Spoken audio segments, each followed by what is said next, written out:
Hello doctors. तो haemodynamic disorder की series में हमारा आज का टॉपिक है thrombosis and causes of thrombosis. तो बेसिकली आज हम जानेंगे कि थ्रोम्बोसिस क्या होता है और थ्रोम्बोसिस किस किस रीजन की वजह से होता है। तो सबसे पहले हम स्टार्ट करते हैं थ्रोम्बोसिस से और जानते हैं कि थ्रोम्बोसिस क्या होता है। तो इसके लिए आप ये समझिए कि मान लीजिए ये आपकी क्या है, कोई ब्लड वेजल है। ये क्या है, आपकी कोई ब्लड वेजल है और इस ब्लड वेजल के अंदर आप जानते हैं क्या फ्लो करता है, ब्लड फ्लो करता है। और अगर इसके अंदर ब्लड फ्लो करता है तो इस ब्लड में क्या होंगी, प्लेटलेट्स भी होंगी।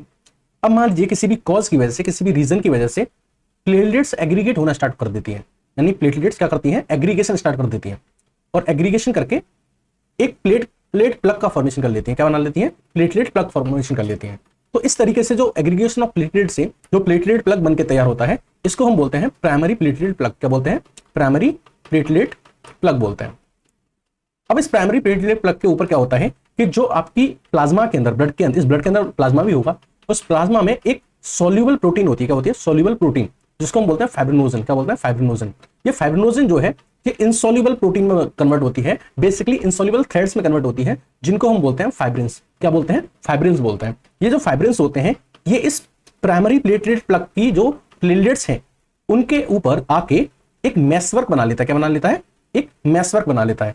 तो ये जो फाइब्रिन्स हैं ये इन प्लेटलेट प्लग के ऊपर आके क्या बना लेते हैं, इस तरीके से एक मेसवर्क तैयार कर लेते हैं। ठीक है, तो जो ये अभी एक स्ट्रक्चर तैयार हुआ है, ये जो स्ट्रक्चर बनके तैयार हुआ है, अब इस स्ट्रक्चर को हम बोलते हैं सेकेंडरी प्लेटलेट प्लग। क्या बोलते हैं, सेकेंडरी प्लेटलेट प्लग बोलते हैं। अब देखो ध्यान से सुनना, जब ये secondary platelet plug inside blood vessel बने, कहां बने, इनसाइड ब्लड वेसल, जब ये ब्लड वेसल के अंदर बन रहा है और विदाउट एनी इंजरी, यानी विदाउट एनी इंजरी, बिना किसी इंजरी के अगर ये इनसाइड ब्लड वेसल बन रहा है, यानी ब्लड वेसल के अंदर बन रहा है, तो हम इसको बोलेंगे थ्रोम्बस। ठीक है, तो ये सेकेंडरी प्लेटलेट प्लग अगर बिना इंजरी के, without injury, inside blood vessel form हो रहा है तो इसको हम बोलेंगे थ्रोम्बस। इसको तो हम बोल रहे हैं थ्रोम्बस, लेकिन इस थ्रोम्बस के बनने के पूरे प्रोसेस को, ये जो पूरा प्रोसेस हो रहा है, इस थ्रोम्बस के पूरे बनने के प्रोसेस को हम क्या बोलते हैं, थ्रोम्बोसिस बोलते हैं। I repeat again, secondary platelet plug जब बिना किसी इंजरी के ब्लड वेसल्स के अंदर फॉर्म होता है तो उसको थ्रोम्बस बोलते हैं, और इस थ्रोम्बस के पूरे बनने के प्रोसेस को क्या बोलते हैं, थ्रोम्बोसिस बोलते हैं। वहीं अगर ये सेकेंडरी प्लेटलेट प्लग किसी इंजरी की वजह से, किसी इंजरी की वजह से आउटसाइड द ब्लड वेसल बने, कहां बने, आउटसाइड ब्लड वेसल बने, या फिर किसी टिश्यू के ऊपर बने, तो हम इसको ब्लड क्लॉट बोलते हैं। अगर आपकी कभी चोट लगी होगी तो आपने इसको देखा भी होगा, ब्राउनिश कलर का एक क्लॉट बन जाता है। ठीक है, तो यानी कि मान लीजिए अगर ब्लड वेसल जो है वो रप्चर हो गई, मान लीजिए ब्लड वेसल थी, ये यहां से रप्चर हो गई, और ब्लड वेसल रप्चर होने के बाद अगर ये क्लॉट यहां फॉर्म हुआ है आउटसाइड द ब्लड वेसल, ठीक है, या फिर आपका कहीं चोट लग गई तो जो आपका टिश्यू था वहां पे फॉर्म हुआ है, तो अगर यही secondary platelet plug outside the blood vessel form होता है तो उसको हम क्या बोलते हैं, ब्लड क्लॉट बोलते हैं। तो थ्रोम्बोसिस समझ में आ गया, the process of formation of thrombus with in the blood vessels without any injury. Okay, लेकिन कई बुक्स में वो ये लिख देते हैं the formation of blood clot with in the cardiac vascular system, यानी कि formation of blood clot with in the blood vessels without any injury. काफी बुक्स में ब्लड क्लॉट टर्म यूज किया जाता है, हालांकि ब्लड क्लॉट टर्म यूज करना सही नहीं है। बुक्स में जो डेफिनेशन दे रखी है थ्रोम्बोसिस की वो ये है कि ब्लड क्लॉट अगर ब्लड वेसल्स के अंदर बन जाए बिना किसी इंजरी के तो उसको हम थ्रोम्बोसिस बोलते हैं। बट यहां ब्लड क्लॉट वर्ड यूज करना सही नहीं है, आपको बोलना है कि secondary platelet plug, secondary platelet plug बिना किसी इंजरी के अगर इनसाइड ब्लड वेसल फॉर्म होता है तो उसको हम थ्रोम्बस बोलते हैं, और इस थ्रोम्बस के बनने के जो प्रोसेस को क्या बोलते हैं, थ्रोम्बोसिस बोलते हैं। और यही सेकेंडरी प्लेटलेट प्लग अगर आउटसाइड द ब्लड वेसल बनता है किसी इंजरी की वजह से तो उसको ब्लड क्लॉट बोलते हैं। बात समझ में आ गई। अच्छा, अब ये अगर ये थ्रोम्बस बना है तो इसके कॉन्स्टिट्यूएंट क्या है, क्या है, ये किससे मिलकर बना हुआ है, तो ये जो थ्रोम्बस है इसमें क्या है, प्लेटलेट्स है, वो किसका पार्ट है, ब्लड का पार्ट है, और इसमें फाइब्रिन्स है, वो भी किसका पार्ट है, ब्लड का पार्ट है। वो यानी कि जो ब्लड फ्लो कर रहा था इन ब्लड वेसल्स के अंदर उन्हीं के कॉन्स्टिट्यूएंट से तो बना है थ्रोम्बस। तो basically this thrombus is formed from the constituent of the flowing blood. Okay, अब जो थ्रोम्बस होता है ये अगर इस तरीके से बनता जाएगा, मान लीजिए यहां पे ये थ्रोम्बस बन गया, बाकी सारी चीजों को हम रब कर देते हैं फिलहाल के लिए।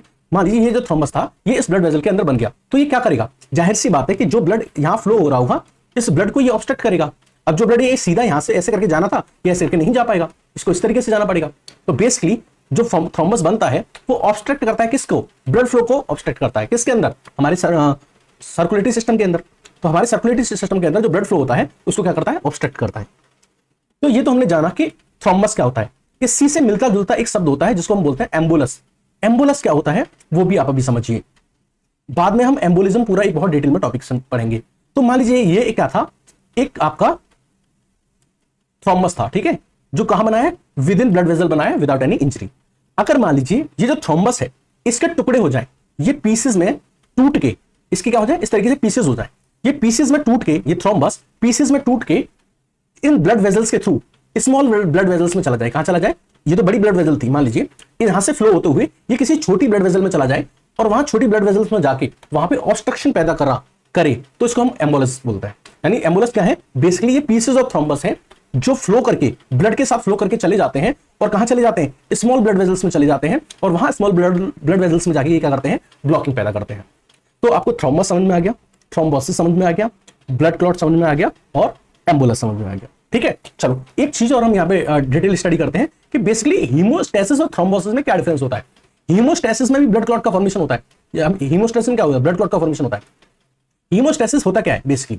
तो हीमोस्टेसिस होता है stoppage of bleeding, stoppage of bleeding at the site of injury, at the site of injury, कि जहां चोट लगी है वहां पे ब्लड क्लॉट का फॉर्मेशन होना क्या कहलाता है? हीमोस्टेसिस कहलाता है। तो देखो हीमोस्टेसिस में भी ब्लड क्लॉट का फॉर्मेशन हो रहा है। ब्लड क्लॉट का फॉर्मेशन हो रहा है यानी कि सेकेंडरी प्लेटलेट प्लग का फॉर्मेशन हो रहा है। किसका? सेकेंडरी प्लेटलेट प्लग का फॉर्मेशन हो रहा है। बट हीमोस्टेसिस के केस में जो सेकेंडरी प्लेटलेट प्लग का फॉर्मेशन होता है वो due to the rupture of blood vessels होता है, यानी कि किसी इंजरी की वजह से होता है। किसी भी इंजरी की वजह से आपके जो आपका सीवीएस है, कार्डियोवास्कुलर सिस्टम है, उसमें कोई इंजरी हुई है जिसकी वजह से आपकी ब्लड वेजल्स में रप्चरिंग हुई है, उसकी वजह से रप्चर्ड पार्ट पे क्या हुआ है? सेकेंडरी प्लेटलेट प्लग का फॉर्मेशन हुआ है। ठीक है, at the site of injury हुआ है। लेकिन थ्रोम्बोसिस में जो आपका सेकेंडरी प्लेटलेट प्लग का फॉर्मेशन होता है वो with in the blood vessels होता है और बिना किसी इंजरी के होता है, यानी बिना किसी इंजरी के, बिना किसी रप्चर ऑफ ब्लड वेजल्स के with in the blood vessels platelet plug का फॉर्मेशन हो रहा है, तो वो थ्रोम्बोसिस है।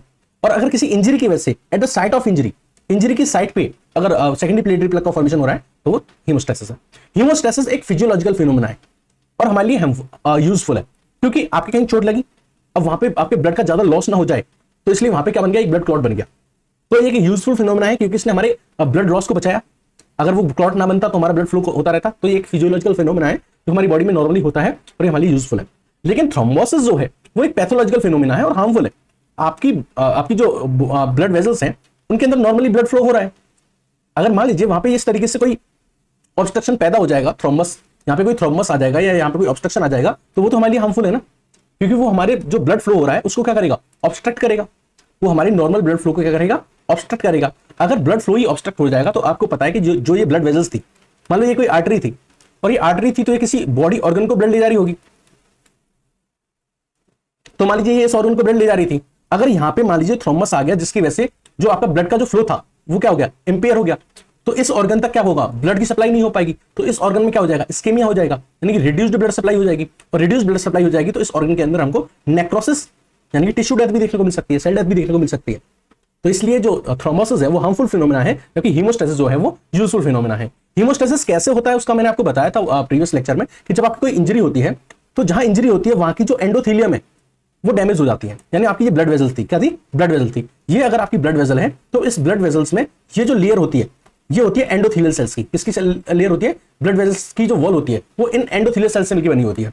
इस एंडोथेलियल सेल के नीचे ये जो मेम्ब्रेन है, ये जो बेसमेंट मेम्ब्रेन है इनकी, इसको बोलते हैं सब एंडोथेलियम। क्या बोलते हैं? सब एंडोथेलियम। ठीक है, तो अगर मान लीजिए कोई इंजरी हुई, उस इंजरी की वजह से ये जो एंडोथेलियम थी ये रप्चर हो गई। जब ये एंडोथेलियम रप्चर हो गई या ब्रेकडाउन हो गई तो नीचे क्या बची? सब एंडोथेलियम। तो जो सब एंडोथेलियम बचती है वो सब एंडोथेलियम क्या करती है? वो सब एंडोथेलियम के पास होते हैं वॉन विलिवरेंट फैक्टर। क्या होता है? वीडब्ल्यू फैक्टर मतलब वॉन विलिवरेंट फैक्टर और कोलेजन फाइबर्स। तो जैसे एंडोथेलियम रप्चर होती है, सब एंडोथेलियम एक्सपोज होती है, तो वो वॉन विलिवरेंट फैक्टर और कोलेजन को एक्सपोज कर देती है। अब यहाँ पे जो ये वॉन विलिवरेंट फैक्टर होते हैं इनके पास बेसिकली क्या होता है? रिसेप्टर्स होते हैं। किसको? प्लेटलेट्स को अपने पास खींचने के, प्लेटलेट्स को अपने पास लाके एग्रीगेट करने के क्या होते हैं? रिसेप्टर्स होते हैं। तो वो रिसेप्टर से ये क्या कर लेती है? यहाँ पे प्लेटलेट्स का एग्रीगेशन कर लेती है। तो वॉन विलिवरेंट फैक्टर क्या करता है? प्लेटलेट्स का एग्रीगेशन करा लेता है, जिसकी वजह से प्राइमरी प्लेटलेट प्लग का फॉर्मेशन हो जाता है। किसका फॉर्मेशन हुआ? ये प्राइमरी प्लेटलेट प्लग का फॉर्मेशन हुआ। ठीक है, अब इस प्राइमरी प्लेटलेट प्लग के ऊपर क्या होता है? फाइब्रिन का मैस आ जाता है। जब इस प्राइमरी प्लेटलेट प्लग के ऊपर जब ये फाइब्रिन का मैस आ जाएगा तो इसको क्या बोलेंगे? Secondary platelet plug. क्या बोलेंगे? Secondary platelet plug. और क्योंकि ये इंजरी की वजह से बना है तो ये कहां बना होगा? या तो रप्चर ब्लड वेसल में बना होगा, या तो रप्चर ब्लड वेसल में बना होगा, या फिर इंजर्ड टिश्यू में बना होगा। तो इसलिए इसको क्या बोलेंगे? ब्लड क्लॉट बोलेंगे। क्या बोलेंगे? ब्लड क्लॉट बोलेंगे। तो यहां पे आप ये तो देख पा रहे हैं कि हीमोस्टेसिस में ब्लड क्लॉट का फॉर्मेशन कैसे हुआ? किसकी वजह से हुआ? इंजरी की वजह से हुआ। किसकी वजह से हुआ? इंजरी की वजह से हुआ। तो आपने देखा कि हीमोस्टेसिस में क्या हुआ? ब्लड क्लॉट का फॉर्मेशन हुआ किसी भी इंजरी की वजह से। लेकिन थ्रोम्बोसिस में तो कोई इंजरी होती नहीं है, थ्रोम्बोसिस में तो कोई इंजरी होती नहीं है, फिर भी ब्लड क्लॉट बन रहा है। तो थ्रोम्बोसिस में बिना इंजरी के ब्लड क्लॉट कैसे बन जाता है?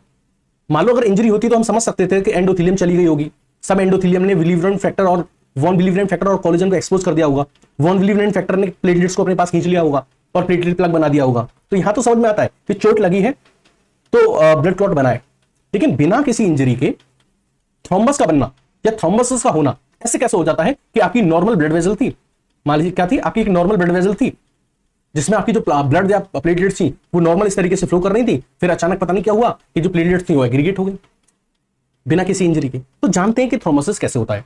तो नॉर्मली जब आपका ब्लड फ्लो करता है तो आपके ब्लड के अंदर क्या होती है, प्लेटलेट्स होती हैं, वो प्लेटलेट्स एग्रीगेट नहीं करती हैं, या वो जो प्लेटलेट्स होती हैं वो प्राइमरी प्लेटलेट प्लग नहीं बनाती हैं, उसमें कई सारे फैक्टर रोल प्ले करते हैं। यानी कि नॉर्मली इस प्राइमरी प्लेटलेट प्लग का अगर फॉर्मेशन नहीं हो रहा है तो इसमें कई चीजें रोल प्ले कर रही हैं। सबसे पहले जो रोल होता है वो होता है हेल्थी एंडोथेलियल सेल्स का, यानी कि जो आपकी ये जो ब्लड वेजल्स है ये अभी हेल्दी है, यानी इसमें कोई इंजरी नहीं हुई है। तो हेल्दी ब्लड वेजल के अंदर ये जो लेयर होती है इसको हम बोलते हैं एंडोथेलियल सेल्स की लेयर होती है। क्या होती है, एंडोथेलियल सेल्स की लेयर होती है जो वॉल बनाती है किसकी, इस ब्लड वेजल की। तो ये जो हेल्दी एंडोथेलियल सेल्स है एक तो ये रोल प्ले कर रही है ताकि ये प्लेटलेट प्लग ना बन पाए। अभी कैसे रोल प्ले करती है इसको बहुत डिटेल में मैंने ब्लड फिजियोलॉजी वाली यूनिट में मैंने बहुत डिटेल में समझा है, एंटी क्लॉटिंग मैकेनिज्म वाले टॉपिक में। आप चाहे तो उसको देख लीजिएगा, आपको फील आ जाएगा। वैसे मैं इस टॉपिक में भी थोड़ा सा डिटेल में इसके बारे में डिस्कस करूंगा कि ये हेल्दी एंडोथेलियल सेल्स कैसे रोल प्ले करती है। तो एक तो हेल्दी एंडोथेलियल सेल्स हैं या हेल्दी ब्लड वेजल्स हैं, इनका रोल रहता है कि ये प्लेटलेट प्लग ना बन पाए। दूसरा जो एंटीकोगुलेंट्स होते हैं हमारे ब्लड में जैसे हेपेरिन, इसका भी रोल होता है ताकि हमारे ब्लड के अंदर ब्लड क्लॉट ना बन पाए, थ्रोम्बस ना बन पाए, ठीक है। और क्लॉटिंग फैक्टर्स जो होते हैं उनका भी रोल होता है। बेसिकली क्या होता है कि जो क्लॉटिंग फैक्टर्स होते हैं वो नॉर्मल कंडीशन में कैसे रहते हैं, इनएक्टिव स्टेज में रहते हैं। ब्लड में क्लॉटिंग फैक्टर्स नॉर्मल कंडीशन में इनएक्टिव स्टेज में रहते हैं।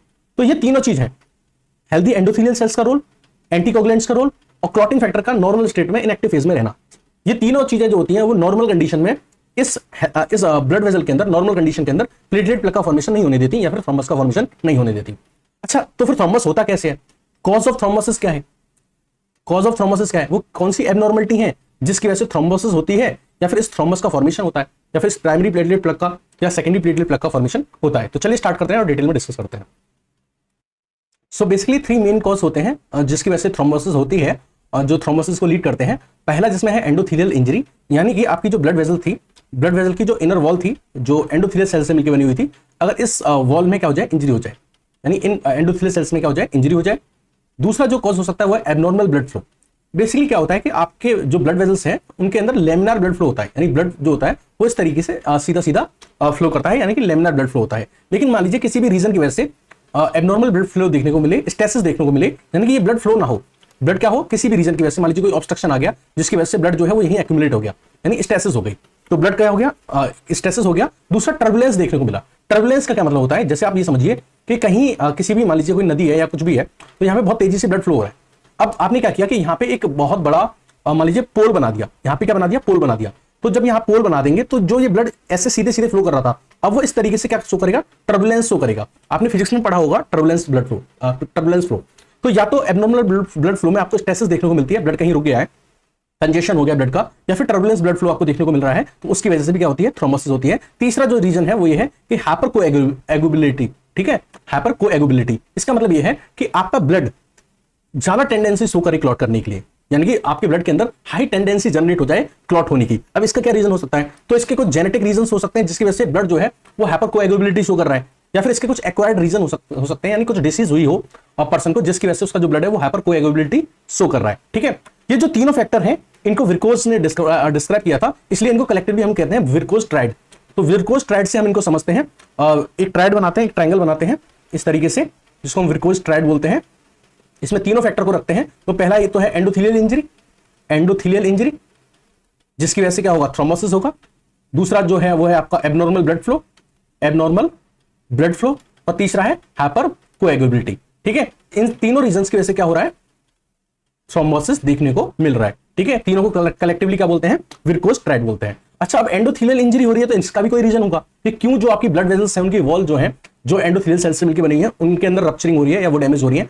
तो एंडोथेलियल इंजरी का रीजन हो सकता है हाइपर कोलेस्टेरोलेमिया, यानी आपकी जो ब्लड वेजल्स हैं उसकी जो वॉल्स है उनमें क्या है, कोलेस्ट्रॉल का डिपोजिशन हो गया, ठीक है। तो ये रीजन हो सकता है एंडोथेलियल इंजरी का। दूसरा इन्फ्लेमेशन रीजन हो सकता है, यानी कि किसी भी इंजरी या किसी भी इंफेक्शन की वजह से एंडोथेलियल इंजरी हुई है। सेकंड जो reason abnormality in blood flow बताई थी जिसकी वजह से थ्रोम्बोसिस होती है या थ्रोम्बस का फॉर्मेशन होता है, तो वो होता है स्टेसिस। यानी मैंने आपको बताया ब्लड अगर रुक जाए या टर्बुलेंस शो करे, तो स्टेसिस क्या शो करता है तो अगर आप लंबे टाइम तक बेड रेस्ट सो करें, प्रोलॉन्ग्ड बेड रेस्ट पे रहे, तो जब आप लंबे टाइम पे लेटे रहेंगे तो ये मान लीजिए आपकी लेग है, ये क्या है, लेग है, तो लेग का जो ब्लड होगा वो फ्लो नहीं करेगा, क्योंकि ग्रेविटी की वजह से ये कहां करेगा, इस तरीके से स्टेसिस शो करेगा, ये इस तरीके से फ्लो शो करने में अनेबल हो जाएगा अगर आप लंबे टाइम तक बेड रेस्ट पे रहते हैं। दूसरा टर्बुलेंस, टर्बुलेंस शो करने का रीजन है एथेरोस्क्लेरोसिस। अगेन आपकी ब्लड वेजल्स के अंदर क्या हो जाता है, किसी प्लेग का फॉर्मेशन हो जाता है, तो उसकी वजह से भी टर्बुलेंस शो होती है। अच्छा, हाइपरकोएगुलेबिलिटी, आपका जो ब्लड है वो ज्यादा कोएगुलेशन पावर शो कर रहा है, तो उसका रीजन क्या हो सकता है, मैंने आपको बताया था, उसका जेनेटिक रीजन हो सकता है या फिर एक्वायर्ड रीजन हो सकता है। जेनेटिक रीजन में क्या हो सकता है कि जो फैक्टर 5 था क्लॉटिंग का, उसमें पॉइंट म्यूटेशन हो जाए, यानी जेनेटिक म्यूटेशन हो जाए। और एक्वायर्ड रीजन अगर हम बताएं जिसकी वजह से हाइपरकोएगुलेबिलिटी शो होती है, तो वो है कैंसर। कैंसर की वजह से भी आपका जो ब्लड है, ब्लड वेजल्स के अंदर हाइपरकोएगुलेबिलिटी शो करता है, जिसकी वजह से थ्रोम्बोसिस होती है। तो बेसिकली हमने 3 मेन कॉज बताए थे, ये 3 हमने मेन कॉज डिस्कस कर रहे हैं जिनकी वजह से थ्रोम्बोसिस होती है या थ्रोम्बस का फॉर्मेशन होता है। अब हम इनको एक एक करके बहुत डिटेल में डिस्कस करते हैं। सबसे पहले बात करते हैं एंडोथेलियल इंजरी, कि एंडोथेलियल इंजरी की वजह से कैसे थ्रोम्बस का फॉर्मेशन होता है। तो मैंने आपको बताया था नॉर्मल कंडीशन में जो आपकी हेल्दी एंडोथेलियल सेल्स होती हैं वो इस बात को रेस्ट्रिक्ट करती हैं कि प्लेटलेट्स एक जगह एग्रीगेट ना हो पाए, प्लेटलेट्स एक जगह इकट्ठा ना हो पाए, वो प्लेटलेट प्लग का फॉर्मेशन ना करे। अभी कैसे होता है, तो ये इस तरीके से होता है कि मान लीजिए आपकी हेल्दी ब्लड वेजल है और ये हेल्दी ब्लड वेजल के अंदर ये क्या है, एंडोथेलियल सेल्स है। ये एंडोथेलियल सेल्स कुछ केमिकल्स रिलीज करती हैं जैसे कि नाइट्रस ऑक्साइड और पीजीआई2। तो नाइट्रस ऑक्साइड और पीजीआई2 जो होते हैं वो क्या करते हैं, ये जो प्लेटलेट्स होती हैं, इन प्लेटलेट्स के पास कुछ रिसेप्टर होते हैं। ये जो प्लेटलेट्स के जो रिसेप्टर होते हैं, बेसिकली ये क्या करते हैं, ये चाहते हैं, ये रिसेप्टर जो होते हैं ये चाहते हैं कि ये अपने आप को कहां से जाके बाइंड कर लें, इस एंडोथेलियल सेल से जाके बाइंड कर लें। यानी प्लेटलेट्स के ऊपर जो रिसेप्टर्स होते हैं वो चाहते हैं कि वो कहां जाके बाइंड हो जाए, एंडोथेलियल सेल से जाके बाइंड हो जाए। लेकिन जो ये नाइट्रो ऑक्साइड रिलीज हो रही है और जो पीजीआई2 रिलीज हो रहा है कहां से, इन एंडोथेलियल सेल से, ये क्या करता है, इन रिसेप्टर्स को इनएक्टिवेट कर देता है। क्या कर देता है, इन रिसेप्टर्स को इनएक्टिवेट कर देता है। और जब ये रिसेप्टर्स इनएक्टिवेट हो जाएंगे तो फिर ये जो प्लेटलेट है ये इन एंडोथेलियल सेल से जाके स्टिक नहीं कर पाएगी। और क्या लॉजिक है जिसकी वजह से हेल्दी एंडोथेलियल सेल्स थ्रोम्बस होने को प्रिवेंट करती हैं। तो उसमें एक ये है कि जो हेल्दी एंडोथेलियल सेल्स होती हैं वो एडीपी डीफॉस्फोराइलेज रिलीज करती हैं। क्या रिलीज करती हैं, एडीपी डीफॉस्फोराइलेज रिलीज करती हैं। अब ये एडीपी डीफॉस्फोराइलेज का क्या लॉजिक होता है, ये जो एडीपी डीफॉस्फोराइलेज रिलीज हुआ है ये क्या करता है, एडीपी को इनहिबिट करता है। किसको इनहिबिट करता है, एडीपी को। क्योंकि जो एडीपी है ये इन प्लेटलेट्स को प्रमोट करता है ताकि ये आपस में क्या करें, चिपके, आपस में स्टक करें और प्लेटलेट प्लग का फॉर्मेशन करें। तो बेसिकली जो एडीपी डीफॉस्फोराइलेज रिलीज हुआ है कहां से, एंडोथेलियल सेल से, वो किसको डीएक्टिवेट करता है, एडीपी को डीएक्टिवेट करता है जो ब्लड के अंदर प्रेजेंट है या प्लाज्मा के अंदर प्रेजेंट है। ये जो एडीपी होता है ये प्रमोट कर रहा होता है इन प्लेटलेट्स को, किसके लिए, एग्रीगेशन करने के लिए। तो इस तरीके से जब एडीपी डीएक्टिवेट हो जाएगा तो प्लेटलेट जो होंगी वो एक दूसरे से स्टैक नहीं करेंगी, वो एक दूसरे को रिपेल करेंगी। साथ ही साथ जो एंडोथेलियल सेल्स होती हैं वो भी इन प्लेटलेट्स को क्या करती हैं, रिपेल करती हैं, अपने पास आने नहीं देती, स्टिक नहीं होने देती। ठीक है। तीसरा और फॉरमोस्ट और मोस्ट इंपोर्टेंट रीजन ये है कि जो एंडोथेलियल सेल्स होती हैं वो एक केमिकल रिलीज करती हैं जिसको बोलते हैं हेपेरन सल्फेट। क्या बोलते हैं, हेपारन सल्फेट। इसको और डिटेल में समझते हैं। सपोज करिए कि ये आपकी कोई ब्लड वेसल है और ये जो ब्लड वेसल्स है इसमें ये क्या है, एंडोथेलियल सेल्स है। क्या है, एंडोथेलियल सेल्स है। अब ये जो एंडोथेलियल सेल्स है ये एक केमिकल रिलीज कर रही है जिसका नाम है हेपेरन सल्फेट। क्या नाम है, हेपेरन सल्फेट। अब ये जो हेपेरन सल्फेट है ये बेसिकली बाइंड करता है किसके साथ, एंटीथ्रोम्बिन 3 के साथ। किसके साथ, एंटीथ्रोम्बिन 3 के साथ। तो basically this is heparan sulfate and this antithrombin 3। जब ये हेपेरन सल्फेट इस एंटीथ्रोम्बिन 3 के साथ ज्वाइन करता है तो फिर ये क्या करते हैं, ये दोनों मिलकर जो ये कॉम्प्लेक्स बनके तैयार हुआ है, ये कॉम्प्लेक्स बेसिकली क्या करता है, फैक्टर 10A और फैक्टर 9A, इन दोनों को क्या करता है, डिस्ट्रॉय कर देता है। ये दोनों फैक्टर क्या है, क्लॉटिंग फैक्टर्स है। क्या है, क्लॉटिंग फैक्टर्स है। तो इनको डिस्ट्रॉय कर देता है। साथ ही साथ थ्रोम्बिन के जो मॉलिक्यूल होते हैं उनको डिस्ट्रॉय कर देता है। तो थ्रोम्बिन अगर डिस्ट्रॉय हो जाएगा तो ये प्रोथ्रोम्बिन को थ्रोम्बिन में नहीं कन्वर्ट करेगा, और जब प्रोथ्रोम्बिन थ्रोम्बिन में नहीं कन्वर्ट होगा, सॉरी, ये थ्रोम्बिन को मॉलिक्यूल को डिस्ट्रॉय कर देते हैं, तो उससे क्या होता है कि थ्रोम्बिन जो होता है वो फाइब्रिनोजिन को फाइब्रिन में कन्वर्ट करता है। किसको, फाइब्रिनोजिन को फाइब्रिन में कन्वर्ट कर देता है। तो थ्रोम्बिन के मॉलिक्यूल ही नहीं रहेंगे तो ये फाइब्रिनोजिन फाइब्रिन में कन्वर्ट नहीं होगा और सेकेंडरी प्लेटलेट प्लग का फॉर्मेशन नहीं होगा, यानी थ्रोम्बस का फॉर्मेशन नहीं होगा। आई रिपीट अगेन, जो आपकी एंडोथेलियल सेल्स होती हैं ये हेपेरन सल्फेट रिलीज करती हैं। हेपेरन सल्फेट एंटीथ्रोम्बिन 3 के साथ रिएक्ट करके एक कॉम्प्लेक्स बनाता है। वो कॉम्प्लेक्स क्या करता है, फैक्टर 10A, फैक्टर 9A और थ्रोम्बिन मॉलिक्यूल को डिस्ट्रॉय कर देता है। थ्रोम्बिन मॉलिक्यूल अगर डिस्ट्रॉय हो जाएंगे तो वो फाइब्रिनोजिन को फाइब्रिन में कन्वर्ट नहीं करेंगे और फाइब्रिन का मैस नहीं बनेगा, तो सेकेंडरी प्लेटलेट प्लग का फॉर्मेशन नहीं होगा। तो इस तरीके से भी क्या करते हैं, थ्रोम्बस का बनने से प्रिवेंट करते हैं, यानी थ्रोम्बोसिस को प्रिवेंट करते हैं। ये नॉर्मल कंडीशन में बता रहा हूं कि जब एंडोथेलियल सेल्स क्या होती हैं, नॉर्मल होती हैं। साथ ही साथ एंडोथेलियल सेल्स जब नॉर्मल होती हैं तो वो अपने पास क्लॉटिंग फैक्टर्स को जो एक्टिवेटेड फॉर्म में होते हैं उनको आसपास नहीं भटकने देती। तो इन सारे तरीकों से क्या करती हैं, ये जो एंडोथेलियल सेल्स हैं या जो एंडोथेलियल लेयर है वो क्या करती है, थ्रोम्बस को होने से रोकती है। लेकिन अगर मान लीजिए ये एंडोथेलियल सेल्स इंजर्ड हो जाए, क्या हो जाए, इंजरी हो जाए, तो ये जितने भी प्रोसेस थे इनमें से कोई भी प्रोसेस नहीं होगा। यानी क्या होगा, एंडोथेलियल डिसफंक्शन हो जाएगा, एंडोथेलियल डिसफंक्शन हो जाएगा। और ये जो फंक्शन हो रहे थे नीचे जो प्रिवेंट कर रहे थे थ्रोम्बस फंक्शन होने को, थ्रोम्बस के बनने को, वो प्रिवेंट नहीं करेंगे। और जो भी प्रिवेंट नहीं करेंगे तो थ्रोम्बस का जो फॉर्मेशन होगा वो बहुत इजीली हो जाएगा। तो बेसिकली किसी भी फिजिकल इंजरी की वजह से, किसी भी इंफेक्शियस एजेंट की वजह से, किसी भी एबनॉर्मल ब्लड फ्लो की वजह से, इन्फ्लेमेशन मीडिएटर की वजह से, या किसी भी टॉक्सिन की वजह से जो सिगरेट स्मोकिंग से निकलते हैं, या फिर किसी भी मेटाबॉलिक डिसऑर्डर की वजह से लाइक हाइपरकोलेस्टेरेमिया या होमोसिस्टिनेमिया, इन किसी भी रीजन की वजह से अगर एंडोथेलियल इंजरी होती है, क्या होती है, एंडोथेलियल इंजरी होती है, यानी कि जो आपकी एंडोथेलियल लेयर है उसके अंदर इंजरी होती है, तो ये नीचे वाले सारे फंक्शंस नहीं होते हैं और थ्रोम्बोसिस क्या हो जाती है, अकर हो जाती है। इतनी बात समझ में आ गई, इतनी बात समझ में आ गई। तो एंडोथेलियल डिसफंक्शन देखने को मिलेगा, प्लेटलेट्स एक्टिवेट हो जाएंगी और वो क्या कर देंगी, थ्रोम्बोसिस कर देंगे। एंडोथेलियल इंजरी की वजह से जो हमको थ्रोम्बोसिस देखने को मिलती है वो कॉमनली हार्ट में देखने को मिलती है, यानी कार्डियक थ्रोम्बस का फॉर्मेशन होता है, या फिर आर्टरी में देखने को मिलती है, या फिर आर्टेरियल थ्रोम्बस होता है। तो हमने पहला रीजन बात किया था थ्रोम्बोसिस होने का, ठीक है। टोटल 3 रीजंस थे। पहला था एंडोथेलियल इंजरी, सेकंड था एबनॉर्मल ब्लड फ्लो, और तीसरा जो रीजन था वो था हाइपरकोएगुलेबिलिटी। अब हम सेकंड रीजन पे आते हैं, that is abnormal blood flow या फिर अल्टरनेशन इन ब्लड फ्लो। तो नॉर्मली जो ब्लड फ्लो होता है, मैंने आपको बताया था, वो एक्सियल एंड लेमिनार फ्लो होता है, जिसमें आरबीसी और डब्ल्यूबीसी जो होती हैं वो मिडिल में फ्लो करती हैं, प्लेटलेट्स उससे नीचे फ्लो करती है, फिर उससे नीचे प्लाज्मा फ्लो करता है। प्लाज्मा जो होता है वो कांटेक्ट में रहता है किसके, एंडोथेलियल सेल्स के। तो यहां आप देख रहे हो कि इन प्लेटलेट्स को इन एंडोथेलियल्स से कौन दूर करके रख रहा है, प्लाज्मा दूर करके रख रहा है। किस केस में, लेमिनार ब्लड फ्लो में। लेकिन अगर मान लीजिए टर्बुलेंस हो जाए, क्या हो जाए, टर्बुलेंस हो जाए, या फिर स्टेसिस हो जाए, तो क्या होगा। तो सबसे पहले टर्बुलेंस की बात करते हैं। टर्बुलेंस हो जाए तो ये ब्लड फ्लो जो होगा ये इस तरीके से रैंडम फ्लो करेगा, रैंडम ब्लड फ्लो करेगा। तो उसकी वजह से क्या होगा कि जो ये डिस्टेंस मेंटेन करके रखा था प्लेटलेट्स और एंडोथेलियल के बीच में बाय द प्लाज्मा के थ्रू, इन प्लेटलेट्स और एंडोथेलियल सेल्स के बीच में जो गैप क्रिएट करके रखा था बाय प्लाज्मा, वो गैप ब्रेक हो जाएगा। और ये प्लेटलेट जो होंगी ये कहां से जाके स्टक कर जाएंगी, इन एंडोथेलियल सेल्स से जाके स्टिक कर जाएंगी। तो बेसिकली क्या होता है कि टर्बुलेंस शो कर देता है ब्लड टर्बुलेंस क्यों शो कर रहा है, इसका भी रीजन होता है एथेरोस्क्लेरोसिस। अगर इस ब्लड वेसल के अंदर किसी भी तरह का कोई प्लेग जमा हो जाता है, प्लेग का फॉर्मेशन होता है किसी भी फैटी एसिड के फैटी सब्सटेंस के द्वारा या किसी भी रीजन की वजह से, अगर एथेरोस्क्लेरोसिस देखने को मिलती है ब्लड वेसल के अंदर, तो उस एथेरोस्क्लेरोसिस की वजह से टर्बुलेंस होने को दिखता है। और जब टर्बुलेंस होता है तो ये जो प्लेटलेट और एंडोथेलियल सेल्स के बीच में जो गैप था बाय द प्लाज्मा, ये गैप खत्म हो जाता है, प्लेटलेट्स एंडोथेलियल सेल्स के कांटेक्ट में आ जाती हैं। और जब ये कांटेक्ट में आ जाती हैं तो क्या होता है, एंडोथेलियल इंजरी होती है, और एंडोथेलियल इंजरी होती है तो क्या देखने को मिलता है, एंडोथेलियल डिसफंक्शन देखने को मिलता है और थ्रोम्बोसिस का फॉर्मेशन होता है। वहीं अगर मान लीजिए स्टेसिस हो, लंबी टाइम तक अगर ब्लड रुका रही, लंबी टाइम तक अगर ब्लड में स्टेसिस शो कर रही है, ये ब्लड फ्लो नहीं हो रहा है, ये ब्लड सिर्फ इसी जगह पे कहां हुआ है, रुका हुआ है, तो ग्रेविटी की वजह से ये प्लेटलेट्स जो होंगी वो डाउन साइड सेटल हो जाएंगी। जब ये डाउन साइड सेटल हो जाएंगी तो ये कहां से जाके स्टिक हो जाएंगी, इस एंडोथेलियल सेल से जाके स्टिक हो जाएंगी और यहां पे क्या कर देंगी, थ्रोम्बोसिस का फॉर्मेशन कर देंगी।